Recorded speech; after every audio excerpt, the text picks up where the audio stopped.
As you can tell, we're really excited about today. This has been really a long time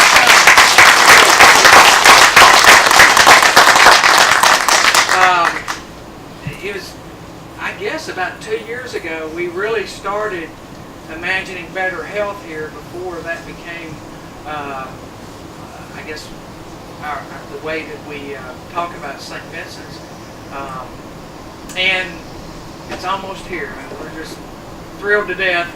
You can tell by looking inside, it's not completely finished. We have roughly about 3 more weeks to go. We're anticipating an opening date of November 17th. But I have a long list of thank yous, and I want to start with the county, the community, for supporting us by coming to the hospital, seeking our services, but also for the tax support that they give the hospital. It is a privilege to be here with you today. I too want to thank everyone who came out and braved the weather. As Bubba mentioned, we did this before with the groundbreaking on a cool, wet day, and it is that again today. But despite that, it's an exciting day. It's a day you all should be very proud of, because this is yours. This is collectively the community's. And I too want to thank the county for the investment to make this project a reality.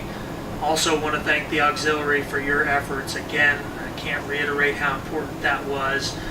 The foundation and each one of you, your participation today, and just your ongoing commitment to continue to create a healthier community here in Morrilton and for the surrounding areas. This is something that you'll be proud of for years to come. One of the things that I had mentioned over and over again is we needed to do some changes in our emergency department. So today is the culmination of a lot of years of wishing and hoping and planning and praying that we would get this. Well, to start off, it's a great day in Morrilton and Conway County, right? Right. You know, I get accused of this all the time, and I think we have a lot of what I call very unique arrangements in Conway County. And a lot of that's because we're not a real big county. We've got a big old heart, and we set our mind we're going to do something, we usually make that happen. And that's no different than this project here, you know, and I got to take my hat off. I'm going to say this, and I've got to recognize we've got a lot of our external hospital board sitting here, internal hospital board sitting here, Quorum Court, and of course, like Bubba said, actually who we really owe a lot to is the taxpayers of Conway County, because they're the ones that actually made this possible. And you know what makes this really, the fruition of this, makes you really happy about it? You look at a first-class facility like this, because I'm going to say this, folks, we feel like we've got one of the most first-class facilities as far as people capital in the whole state of Arkansas, and I'm looking at them right here, guys. You know, and people that do a really great job deserve good facilities, and that's what this is all about. And The expansion takes our ED from 2,800 square feet to over 7,000. We go from 3 treatment rooms to 9 treatment rooms, which includes 2 trauma rooms. We have a seclusion room, which we needed dearly over the years. What a great day! We're just getting started.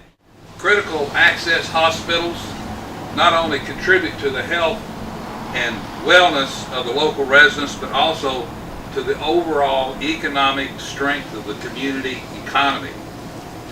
Most residents probably are not aware of the fact that the health sector, anchored by a critical access hospital, is responsible for 10 to 15% of the jobs in a rural community.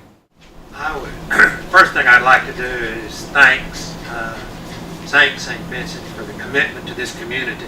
You have this building. I've already made my first tour of it. It's fantastic. That unless the Lord builds the house, the builder labors in vain. And so let's take a moment on this happy day to ask for the Lord's blessing upon this facility and the people who are going to work in it. As many of the speakers have said, the work that's going to happen here is really God's work.